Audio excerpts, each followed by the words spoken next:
हाँ तो मेरे प्यारे बच्चों, कैसे हैं आप लोग। मेरा नाम है रंजन कुमार और आज आप लोग देख रहे हैं मेरे चैनल मिशन बिहार टॉपर को। तो इससे पहले मेरे मिशन बिहार टॉपर चैनल को आप लोग लाइक एंड सब्सक्राइब जरूर कीजिएगा।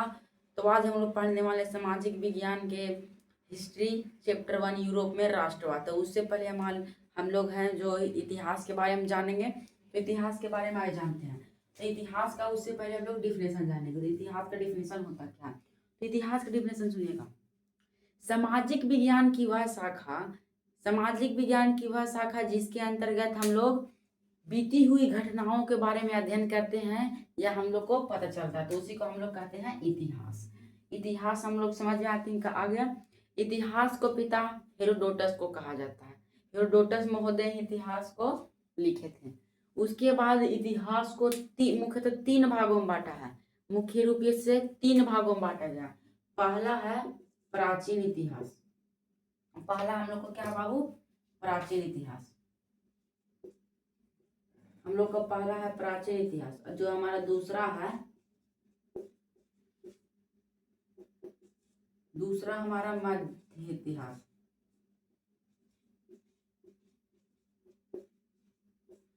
और जो हमारा तीसरा है वो है आधुनिक इतिहास।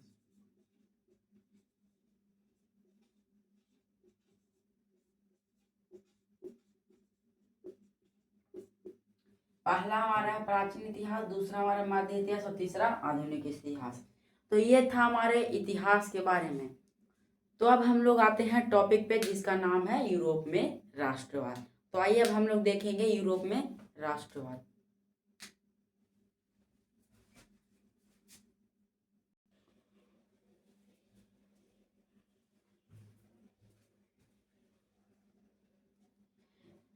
तो अब हम लोग टॉपिक पे आ चुके हैं। तो अब हम लोग पढ़ेंगे यूरोप में राष्ट्रवाद। तो जो यूरोप में राष्ट्रवाद हुआ था, तो पहले आप लोग समझिएगा राष्ट्रवाद का मतलब कि राष्ट्रवाद आखिर किसको कहते हैं, ये सबसे पहले किस देश में जगा था। तो राष्ट्रवाद आखिर कहते किसको है। तो राष्ट्रवाद का मतलब समझिएगा। इसका हम लोग डिफिनेशन लिख देते हैं। देश के प्रति सच्ची भावना एवं सच्ची सोच को या देश के प्रति प्रेम की निष्ठा रखने वाले को राष्ट्रवाद कहते हैं। तो आप लोग राष्ट्रवाद का मतलब समझ गए कि देश के प्रति सच्ची भावना, देश के प्रति सच्ची भावना एवं सोच को या देश के प्रति प्रेम की निष्ठा रखने वालों को हम लोग राष्ट्रवाद कहते हैं। तो आप लोग राष्ट्रवाद का मतलब समझिए। राष्ट्रवाद का मतलब यह होता है कि राष्ट्रवाद देश के प्रति है ना, जो आपका एकदम दिल से लगाव होना चाहिए, सच्ची भावना होना चाहिए। जैसे कि मैं भारत देश का नागरिक हूँ, मेरा दिल के प्रति यानी देश के प्रति, मेरा भारत देश के प्रति सच्ची भावना निष्ठा से मैं अपने देश को यानी भारत देश का मतलब गर्व से कहता हूँ कि मैं भारतीय हूँ। यही क्या है, हमारा राष्ट्रवाद है। तो अब बात करेंगे इस चैप्टर का नाम यूरोप में राष्ट्रवाद क्यों रखा गया। यूरोप में, भारत में राष्ट्रवाद क्यों नहीं रखा गया। भारत में भी राष्ट्रवाद हुआ था, लेकिन जो सबसे पहले राष्ट्रवाद हुआ था वो हुआ था यूरोप में। अब बोलेगा यूरोप में भी कहाँ हुआ था। यूरोप तो एक महाद्वीप है यानी महादेश है। यूरोप है जो क्या है, महादेश है। देशों में देश, महादेश नंबर 1 पर है एशिया महादेश और ये है हमारा यूरोप महादेश। तो आप कहिएगा कि यूरोप में हुआ था, लेकिन ये तो महादेश है, इसमें कई देश बसते हैं, तो ये हुआ कहाँ था आखिर। तो आप लोग जानिएगा, ये जो हुआ था ना, ये हमारा हुआ था फ्रांस में। सर्वप्रथम फ्रांस में पहली बार हुआ था और ये हुआ था 1789 में 1789 ईस्वी की क्रांति फ्रांस में हुई थी। 1789 की क्रांति से यहाँ यूरोप के फ्रांस देश में राष्ट्रवाद की भावना जग गई। यूरोप में फ्रांस की क्रांति के कारण वहाँ का राष्ट्रवाद की भावना जगी थी। तो अब कहिएगा इसका कारण क्या था। तो देखिए जो फ्रांस का राजा था ना वो उसका नाम था लुई 16वां। फ्रांस का राजा था जिसका नाम था लुई 16वां। वो एक निरंकुशवादी राजा था, निरंकुशवादी राजा।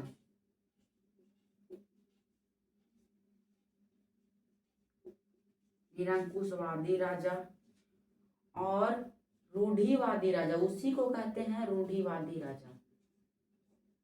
और इसका एक नाम और है प्रतिक्रियावादी राजा, यानी इसका मतलब हो गया घटिया राजा।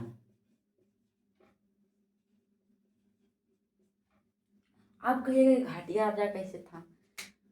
तो जो ये लुई 16वां था ना, ये घटिया राजा इस तरह था कि ना ही इसको देश चलाना आता था। वो कहे कैसे। तो ये एक सामंती व्यवस्था लाया था। सामंती व्यवस्था कहने का मतलब कि जो किसान है ना उसके जमीन पे, यानी सामंत लोग को कहता था कि तुम उसके जमीन पे जाओ और कहो कि तुम जितना अनाज उपजाए हो, तुम जितना अनाज उपजाए हो उसका 75% हमें दो। तो यही था कर किसानों पे ज्यादा लगा दिया था। यानी कर यानी पैसा, यानी कहने का मतलब है जैसे कि अभी हम लोग को बिजली भी उठता है ना तो उस तरह कर लगाया था। हम लोग को सामान्य रूप से बिजली उठता, जितना आप यूज करिएगा उतना ही, लेकिन ये असामान्य रूप से यानी बहुत ज्यादा लगा दिया था, जिससे किसान, गरीब और मजदूर वर्ग की स्थिति काफी दयनीय हो गई थी। मध्यम वर्ग की भी स्थिति काफी दयनीय हो गई थी। सर्वहारा वर्ग किसको कहते हैं। सर्वहारा वर्ग हम लोग उन वर्गों को कहते हैं जो जिसके अंतर्गत गरीब वर्ग आते हैं, किसान वर्ग आते हैं, मजदूर वर्ग आते हैं, उसी को हम लोग कहते हैं सर्वहारा वर्ग। और जो मध्यम वर्ग है, मिडिल क्लास लोग यानी मिडिल क्लास पीपुल, तो वो है जो अपने काम धंधा कुछ करके कमाते हैं, उन पे भी ये लोग कर लगा दिए थे। तो अब बात आई कि ये जो लुई 16वां था तो ये तो बहुत रूढ़िवादी राजा था, प्रतिक्रियावादी राजा था। आप कहिएगा इसका मृत्यु कैसे हुआ और इसका अंत कब हुआ। तो जो इसका अंत हुआ था ना वो 1793 ईस्वी में हुआ था। इनका जो अंत हुआ था वो 1793 ईस्वी में हुआ था। देखिए इनकी पत्नी का नाम था मेरी एंटोइनेट, मेरी एंटोइनेट।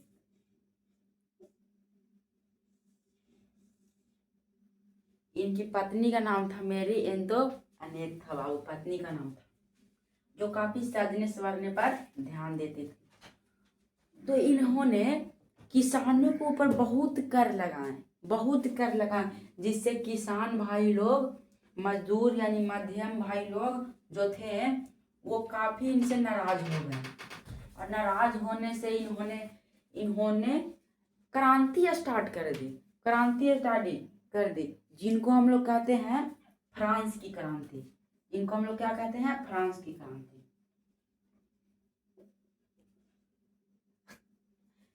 तो जो ये फ्रांस की क्रांति हुई थी वो हुई थी 1789 ईस्वी को, क्योंकि अब यहाँ पर आपको बताया थे 1789 ईस्वी को हुई। तो इसी क्रांति के कारण यूरोप में राष्ट्रवाद की भावना जगी। तो ये था ना 1789 ईस्वी में फ्रांस की क्रांति हुई और यहाँ का उस समय का राजा यहाँ का था लुई 16वां। इनकी पत्नी का जो नाम था वो नाम था मेरी एंटोइनेट था बाबू। इनकी जो पत्नी का नाम था वो मेरी एंटोइनेट था। और जो ये लुई 16वां थे ना वो कुलीन कुलीन वर्ग, और एक आता है और पादरी वर्ग। ये जो दो वर्ग था ना, ये काफी उच्च स्तर का लोग था। ये जो दो वर्ग था ये काफी उच्च स्तर का लोग थे, तो इनको वो काफी ज्यादा वैल्यू देते थे, इन्हीं को सरकारी। तो ये था हमारा कुलीन वर्ग और पादरी वर्ग। कुलीन वर्ग तो जो सबसे पहले स्थान पर आते थे, उसके दूसरे स्थान पर आते थे पादरी वर्ग। कुलीन वर्ग थे जो राजा के साथ रहते थे, और पादरी वर्ग थे जो जैसे जमींदार, ये सब पादरी वर्ग में आते थे। और जो हमारा सबसे लास्ट था उसका नाम था सर्वसाधारण वर्ग। वो थे हमारे सर्वसाधारण वर्ग। जो हमारे तीसरा नंबर पर थे वो हमारे थे सर्वसाधारण वर्ग। और आप लोग जानने करते हैं कि सर्वसाधारण वर्ग कहने का मतलब एकदम पिछड़ा हुआ, एकदम पिछड़ा हुआ। सर्वसाधारण वर्ग पर इन लोग काफी कर अत्याचार करते थे। अनाज उपजाते थे, इसमें उपजाते थे ना, तो उनमें 75% कहते थे कि हम ले लेंगे, अब 25%। तो जब किसान, ये सब लोग सर्वसाधारण वर्ग, किसान, मजदूर, मध्यम वर्ग, ये सब के अंतर्गत आते हैं। तो जब इन लोग अनाज उपजाते थे तो इन लोग को 75% तो यही ले लेते थे, 75% यही ले लेते थे, तो हम बचा 25%। तो किसान भाई लोग 25% उपजाए 100%, लेकिन उसमें से 75% ले लिया था। जो थे मजदूर भाई, वो लोग क्या करते, उन लोग को भी तो कुछ चाहिए ना रोजी रोटी के लिए। मान लीजिए उनका 100% में कुछ बेचते हैं, कुछ खाते हैं, तो उनको भी तो कुछ फायदा होना चाहिए, उनका मेहनत लगा। और जो राजा थे वो तीना डिस्ट्रिक्ट उनसे मंगवा लिए। तो यही जो आप कहिएगा, जो लुई 16वां था इतना घटिया राजा था, तो हम आपको पहले ही बताया वो निरंकुशवादी, रूढ़िवादी और प्रतिक्रियावादी यानी घटिया राजा था। तो ये तो यूरोप में राष्ट्रवाद यानी कहने का मतलब फ्रांस में पहली बार हुई थी, वो भी 1789 ईस्वी को। यहाँ का राजा था लुई 16वां। लुई 16वां था। यह VVI है, यह क्वेश्चन पूछता है। लुई 16वां था। इसकी पत्नी का नाम था मेरी एंटोइनेट। ये काफी सजने संवरने पर ध्यान देती थी, काफी सजने संवरने पर ये ज्यादा ध्यान देती थी। और जो एक था व्यापारी भी, व्यापारी वर्ग से जो लोग आते थे यानी दूसरे देश से यहाँ व्यापार करने के लिए कुछ सामान लाए, तो उनपे काफी ज्यादा पैसे लेते थे, उनसे काफी ज्यादा पैसे ये लेते थे। चाहे यहाँ से कोई दूसरे देश जाकर, फिर दूसरे देश से यहाँ, उनसे बहुत ज्यादा पैसे लेते थे। तो लुई 16वां का जो मृत्यु हुआ था वो 1793 को हुआ था। अब कहिएगा कि 1793 को कैसे हुआ। तो 1793 को इनका मृत्यु हुआ था ना, वो गिलोटिन पर चढ़ा के कर दिया गया था। वो गिलोटिन पर चढ़ा के इनको मार देखा था। आप ये गिलोटिन कैसा होता है, तो जो गिलोटिन होता है ना कुछ इस प्रकार का होता है।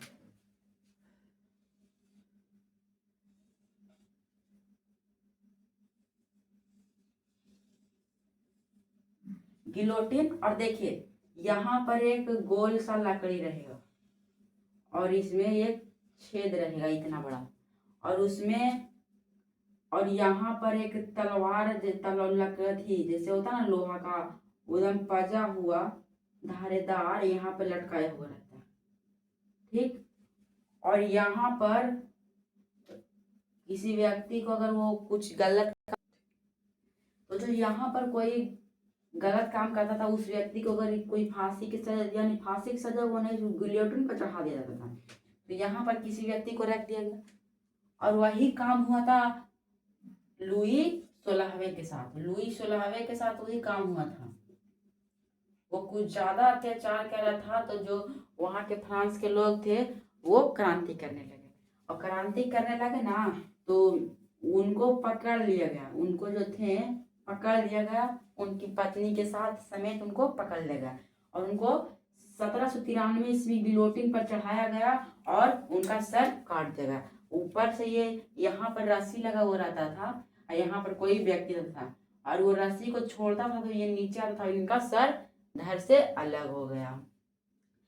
तो ये था हमारा लुई 16वां के बारे में कहानी।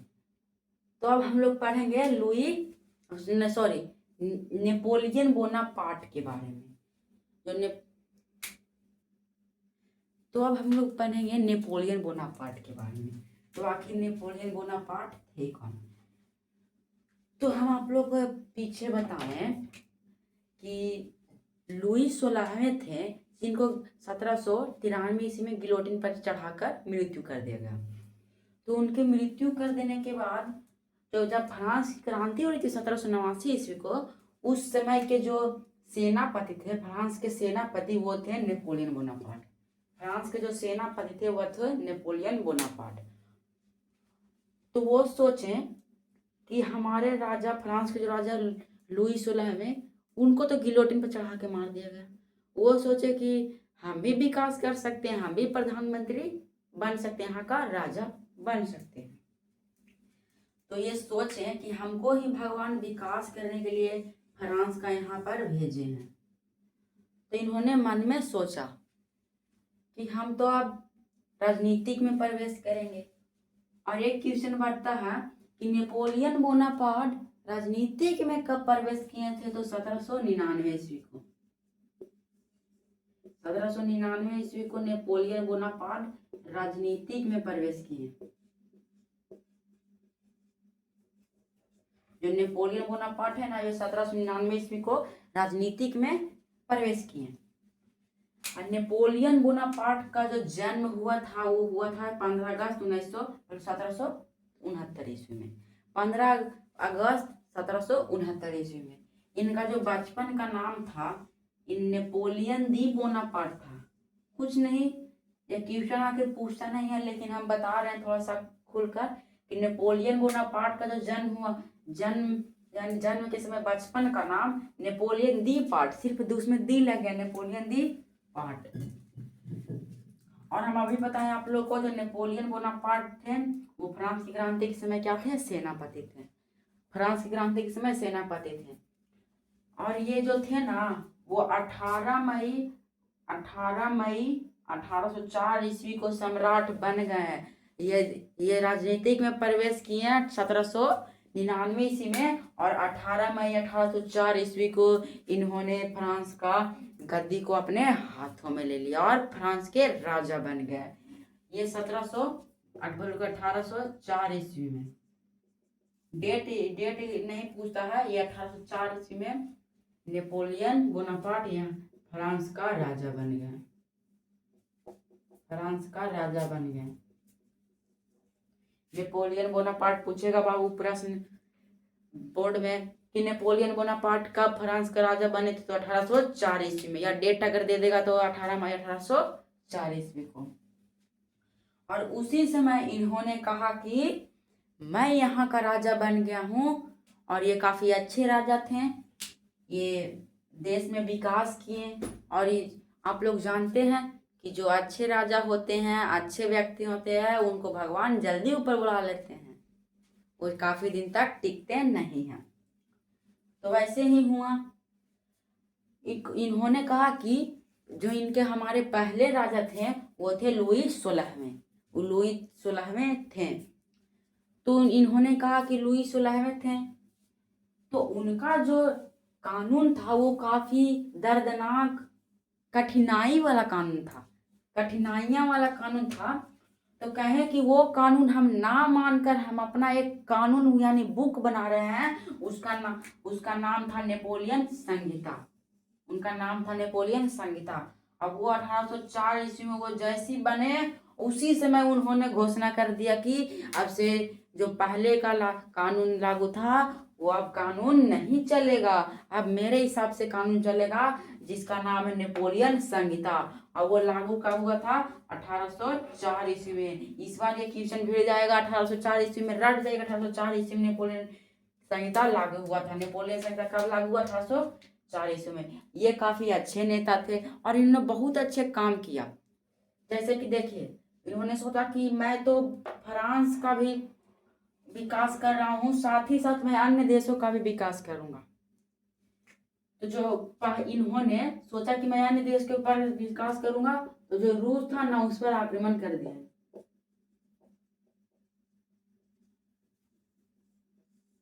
रूस पर आक्रमण कर दिए। तो रूस ने अन्य देशों से सहायता मांगी, अन्य देशों से सहायता मांगी। तो उसमें था फ्रांस तो लड़ ही रहा था, प्रसा, ब्रिटेन, अमेरिका, इटली इत्यादि देश थे शामिल। तो इतने देश के रहते कोई एक देश जीत सकता कभी? और वो भी बहुत खतरनाक खतरनाक। ब्रिटेन, प्रसा, यानी कहने का मतलब जर्मनी का पहले नाम प्रसा था, और अमेरिका, इटली, इतने बड़े बड़े देश से कब फ्रांस जीत सकता है? फ्रांस तो एक देश, और इधर से 5-5 देश आ गया, और रूस अलगे ताकतवर था, कभी जीतेगा नहीं। तो इन्होंने जो थे फ्रांस के राजा नेपोलियन बोनापार्ट, ये हार गए और आत्मसमर्पण कर दिए। और ये 1821 ईस्वी में इनको बंदी बना लिया गया। 1821 ईस्वी में ये मर गए। और ये जो थे, ये 1815 ईस्वी में इनको कैद कर लिया गया। और जब इनको कैद कर लिया गया तो इनको एक टापू पर छोड़ दिया गया था, इनको एक टापू पर छोड़ दिया गया। और वहीं इन्होंने 6 साल तक जीवन काटा, और 1821 ईस्वी में इन्होंने प्राण त्याग दिए। तो 1821 ईस्वी में थे, इन्होंने प्राण त्याग दिए। उसके बाद जो यहाँ पर एक देश, सबसे खतरनाक देश इनमें से कोई माना जाता था, तो वो था ऑस्ट्रिया। ऑस्ट्रिया, इनमें भी ऑस्ट्रिया था। ये 5 देश मिलकर फ्रांस को हराने में लगे थे। तो जो ऑस्ट्रिया का चांसलर था वो था मेटरनिक। ऑस्ट्रिया का चांसलर था वो था मेटरनिक। अब हम लोग मेटरनिक के बारे में पढ़ेंगे। तो आइए अब हम लोग मेटरनिक के बारे में पढ़ते हैं, क्या बोलता है। तो अब हम लोग पढ़ने थे क्या, ऑस्ट्रिया के बारे में। तो ऑस्ट्रिया का चांसलर कौन था? तो मेटरनिक था। ऑस्ट्रिया का चांसलर मेटरनिक था। और जब 1815 ईस्वी में तो नेपोलियन बोनापार्ट को कैद कर लिया गया, वो अपने घुटने टेक दिया, आत्मसमर्पण कर दिया। तो उसी समय 1815 ईस्वी में एक सम्मेलन बुलाया गया। 1815 ईस्वी में एक सम्मेलन बुलाया गया जिसका नाम था वियना सम्मेलन।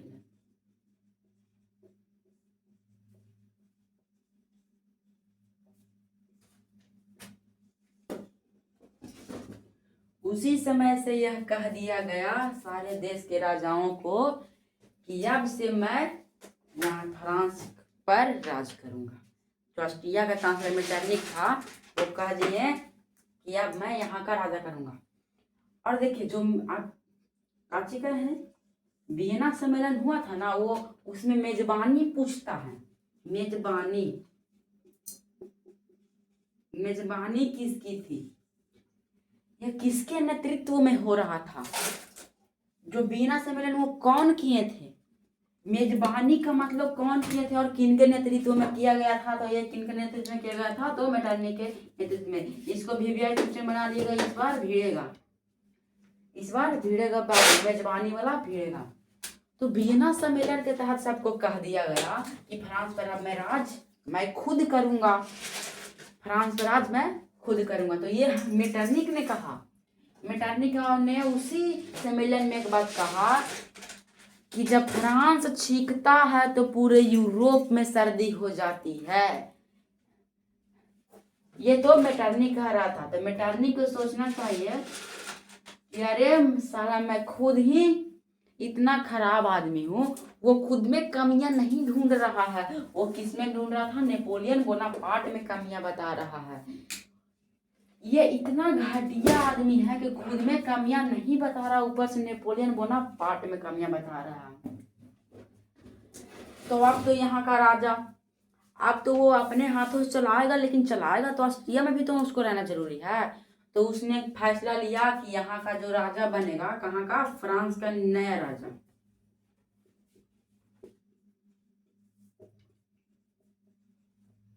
और एक बात और याद रखिएगा, जो नेपोलियन बोनापार्ट थे वो बुर्गो राजवंश के शासक थे, बुर्गो राजवंश के शासक थे।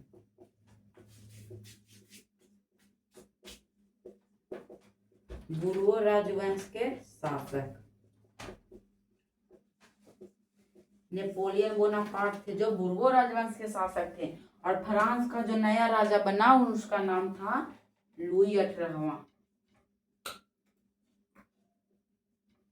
जो फ्रांस का नया राजा बना उनका नाम था लुई 18वां। और ये भी बुर्गो राजवंश के थे, और ये भी बुर्गो राजवंश के थे।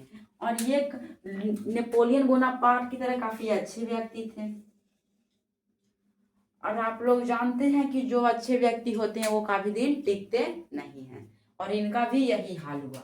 1815 ईस्वी में ये राजा बने, और ये इनका मृत्यु हुआ 1824 ईस्वी में। ये 1824 ईस्वी में इनका मृत्यु हो गया।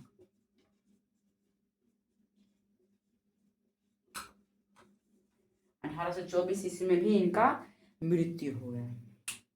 अब देखिए, इनका मृत्यु हो गया। इन्होंने पहले कहा कि जो सामंती व्यवस्था था, जो सामंती व्यवस्था था, सामंती व्यवस्था, सामंती व्यवस्था इनको बताए थे। आप लोगों को पीछे सामंती व्यवस्था बताए थे कि सामंती व्यवस्था का मतलब होता है बाबू कि खेती, मजदूर खेती करते थे, उनमें से ज्यादा कर वसूल लेते थे राजा, जिनका नाम था लुई 16वां। तो वही कहें कि हम लोग जो हैं वो सामंती व्यवस्था को खत्म कर दिए, खत्म कर दिए। उसके बाद इन्होंने सामंती व्यवस्था को क्या कर दिया, खत्म। और ये काफी अच्छे राजा थे। और इनका जो मृत्यु हुआ था कब हुआ था, 1824 ईस्वी में। और लुई 16वां एक नीति अपनाया था, विशेषाधिकार।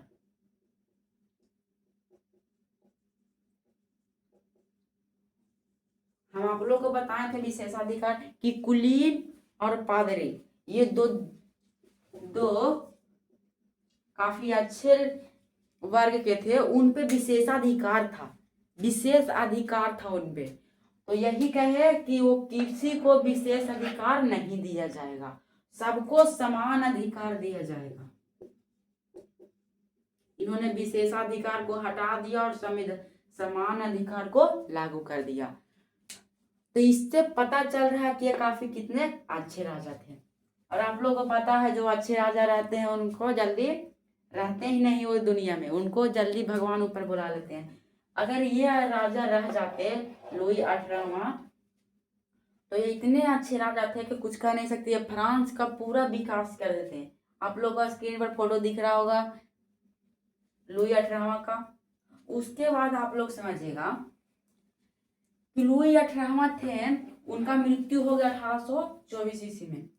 उसके बाद जो यहाँ का राजा बना था वो था चार्ल्स 10। इसको चार्ल्स एक्स भी पढ़ सकते हैं, और 10 का रोमन संख्या ऐसा, तो इसका 10 भी पढ़ सकते हैं, चार्ल्स 10 या एक्स। तो ये चार्ल्स 10 था ना, ये काफी रूढ़िवादी, प्रतिक्रियावादी, निरंकुशवादी राजा था। और ये कब बना, 1824 ईस्वी में बना। 1824 ईस्वी में उनका मृत्यु हुआ, तो उसके पश्चात ये बने।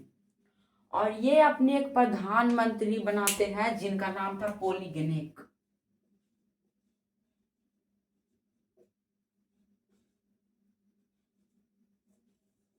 ये एक प्रधानमंत्री बनाते हैं जिसका नाम था पोलीगेनेक।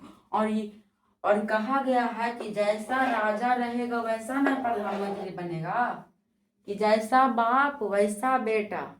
इसीलिए कहा गया कि जैसा प्रधानमंत्री, जैसा राजा यहाँ का रहेगा वैसे ना प्रधानमंत्री बनाएगा, अपने हिसाब से ना बनाएगा। तो ये काफी पोलिगनेक का किसको बोलते हैं, चार्ल्स दसम, ये काफी रूढ़िवादी व्यक्ति थे और ये छोटे वर्ग को उतना अधिकार नहीं देते थे और ना ही इनका सहायता करते थे। बड़े राजा ये थे और ये बड़े वर्गों को सपोर्ट करते थे।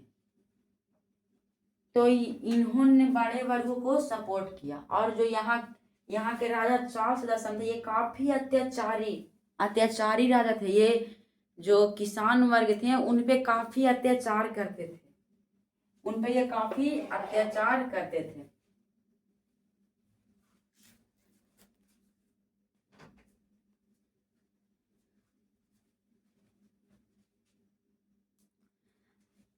हम लोग क्या पढ़ रहे थे, चार्ल्स दसम। तो जो ये चार्ल्स दसम थे ना, ये अपने आप में महत्वाकांक्षी राजा थे। महत्वाकांक्षी राज करने का मतलब, और ये दोनों थे ना जो मनमौजी काम करते थे। ये दोनों मनमौजी काम करते थे, जो मन में आया वो काम किए। इसी से यहाँ के जनता इनसे नाराज हो गई और इनको जो थे चार्ल्स दसम और पोलिगनेक को 31 जुलाई 1830 ईस्वी 26 जुलाई 1830 ईस्वी को इनको विद्रोह किया गया और ये 31 जुलाई 1830 ईस्वी को फ्रांस छोड़कर भाग गए। वो भी कहाँ भागे, ब्रिटेन में, क्योंकि इनका ब्रिटेन साथ ही दे सकता था। हम लोग इसके बारे में पढ़े। उसके बाद जो यहाँ का राजा बना वो बना लुई फिलिप।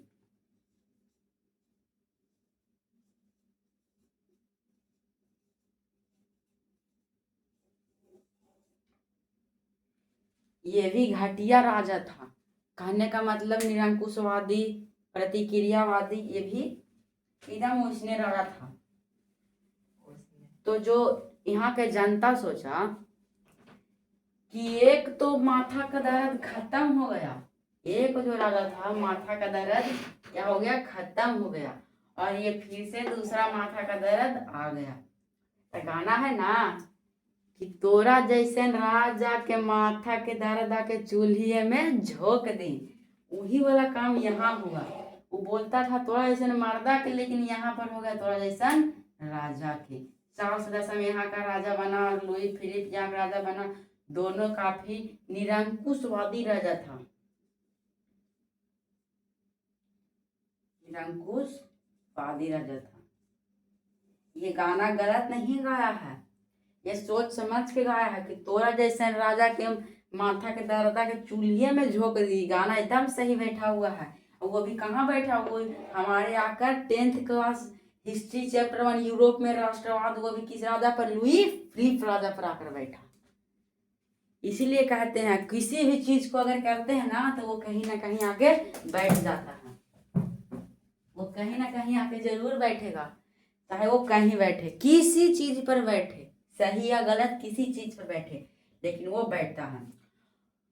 इसीलिए कहा गया है कि लुई जैसा राजा रहेगा वैसा ही ना प्रधानमंत्री बनाएगा, और जैसा राजा था फिर ये गीजो के प्रधानमंत्री बना देगा। और गीजो था जो उससे भी खतरनाक आदमी और प्रतिक्रियावादी व्यक्ति था। और जो ये गीजो था ना, इनको ये जनता की सहायता नहीं करता, ये बड़े वर्गों के लोगों को सहायता करता था। इसलिए इनको जनता के द्वारा इनको बोला गया था कि अमीरों के लिए अमीरों के द्वारा काम करने वाला राजा गीजो को कहा जाता है। जनता के द्वारा इनका एक नारा दिया गया था गीजो के बारे में कि अमीरों के लिए और अमीरों के द्वारा इनका काम किया जाता है। तो ये था हमारा यूरोप में राष्ट्रवाद, वो भी फर्स्ट पार्ट। तो यूरोप में राष्ट्रवाद समझ में। और जो ये 1830 ईस्वी को, जो 31 जुलाई 1830 ईस्वी को चार्ल्स दसम यहाँ से भाग गए, 31 जुलाई 1830 ईस्वी को भाग गए। इसी को कहा जाता है 1830 ईस्वी की फ्रांसीसी क्रांति। तो फिर उनके बाद यहाँ का जो राजा बना वो बना लुई फिलिप। उन्होंने गिज्जो को प्रधानमंत्री बनाया, गिज्जो को प्रधानमंत्री बनाया। और देखिए एक व्यक्ति था जिसका नाम था थीरियस, और उन्होंने एक विशाल भोज का आयोजन करवाया, और विशाल भोज का आयोजन सभी व्यक्तियों ने किया, और साथ ही लुई फिलिप को भी वहां निमंत्रण किया गया था। और गिज्जो को, जो लुई फिलिप थे ना और गिज्जो थे, जो गिज्जो लुई फिलिप को बता रहे आप वहां नहीं जाइए, नहीं तो आपको वो मार देंगे, वो लोग आपको मार देंगे। लेकिन जो गिज्जो था वो अपने राजा को ये बता रहा था, लेकिन राजा उनको नहीं माने, और बाद में उनको कुछ ज्यादा भड़काया गया, कुछ बताया गया उनके बारे में, गलत सलत बता दिया गया।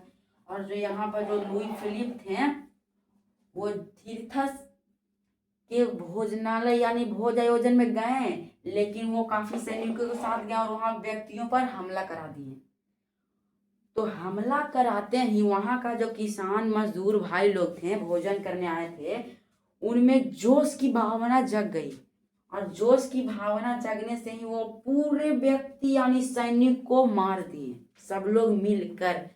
और ये गिज्जो थे जो बुलेट पे चढ़ के हुड़हुड़ाते आ रहे थे कि अब तो सब मर गया मर गया, क्या पता इसका धर लिया, सब धर लिया इसको। और जो ये था लुई फिलिप, ये देख के ही भाग गया, और गिज्जो बेटा धरा गया। अब जानवे करते हैं कि गुस्सा में जो किसान मजदूर भाई है उनका हक छीनेगा, तो जानवे करते हैं क्या होगा, इनको मार मार के लेदड़ी पचौनी एक कर दिए, हो गया काम इनका खत्म। तो ये तो यहाँ पर गिज्जो का मृत्यु होगा 1848 ईस्वी में। इसीलिए यहाँ फिर से क्रांति का नाम आया 1848 ईस्वी की फ्रांसीसी क्रांति। इसी पर पूरा फ्रांस की क्रांति तो समझ गए आप लोग। तो फ्रांस की क्रांति हुई थी 1789 ईस्वी को, 1789 ईस्वी की फ्रांस की क्रांति हुई। और मैंने बताया कि नेपोलियन बोनापार्ट था जो सबसे अंतिम युद्ध किससे लड़ा था, तो रूस से लड़ा था। उसी समय उन्होंने आत्मसमर्पण कर दिया, और उसी जो युद्ध का नाम था वो वाटरूल का युद्ध था। वाटरलू बोले या वाटरूल का युद्ध उनका सबसे अंतिम युद्ध रहा। तो इसमें काफी दर्दनाक कहानी का जैसा है, ये दर्दनाक, इतना दर्दनाक कहानी है कि आप लोग सोच नहीं सकते। ये तो हमारा फर्स्ट पार्ट था। अब सेकंड पार्ट में क्या पढ़ना है, इटली कॉमा जर्मनी का एकीकरण। उसमें और बताया गया है जो इटली का एकीकरण का मुख्य 3 नायक था, उनका नाम हम बताएंगे, बता देते हैं अभी, थोड़ा सा याद रहेगा। पहला नाम था मेजनी, और जो हमारा दूसरा था वो गैरीबाल्डी था, और तीसरा काउंट काबो, और एक जो थे विक्टर इमैनुअल, उनको नहीं जोड़ा गया। वो भी लास्ट में उन्होंने ही पूरे इटली का एकीकरण करवाया। 1871 ईस्वी में इटली एवं जर्मनी का एकीकरण पूरा हुआ था, तो उन्होंने ही लास्ट में, उनकी भूमिका काफी महत्वपूर्ण रही। तो विक्टर इमैनुअल को नहीं जोड़ा गया। तो इसी तरह हमारा फर्स्ट पार्ट खत्म होता है। तो हम लोग मिलते हैं सेकंड वीडियो में। तो हमारे चैनल मिशन विहार टॉपर को आप लोग लाइक एंड सब्सक्राइब जरूर कीजिएगा, क्योंकि आप लोग के सपोर्ट से ही हम लोग आगे बढ़ सकते हैं। आप लोग सब्सक्राइब और लाइक जरूर कीजिएगा भाई लोग, आप लोग के सपोर्ट से हम लोग आगे बढ़ेंगे। तो हम आप लोग के लिए ही हम लोग इतना मेहनत करते हैं। और अगर ऑल सब्जेक्ट क्लास 10th का अगर कोई भी किसी भी चीज़ का वीडियो देखना हो तो हमारे चैनल मिशन विहार टॉपर को लाइक एंड सब्सक्राइब जरूर करें और बेल आइकन जरूर दबाएं। तो मिलते हैं हम लोग नेक्स्ट वीडियो में। Bye bye, take care.